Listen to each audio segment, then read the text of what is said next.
redundant. I don't know if that's going to work, that little camera trick. The point of redundancy, at least how we talk about it in climbing, is if one piece fails, then there's a backup for it.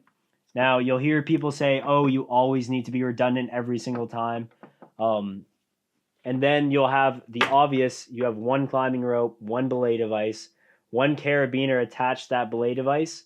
So the reason why we build in some fail safes into anchors, the way I understand it and think about it, is because this is unsupervised and we're going to be using it for a pretty decent amount of time. So, I'm looking at my climbing rope. I'm using my belay device. I'm monitoring my carabiner on my harness. This is getting jumbled around, potentially out of sight.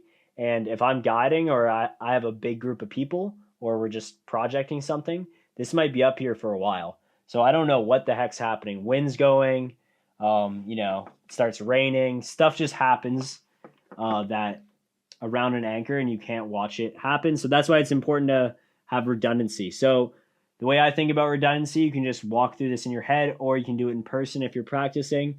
Say this bolt fails, what happens? In this scenario, this is a figure 8 on a bight, so it just swings underneath this one.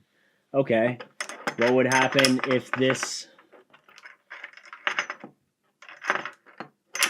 What would happen if this sling was to fail? Same thing, this sling would take care of everything. If one of these carabiners found its way open, the rope slid out, then you still have a second carabiner.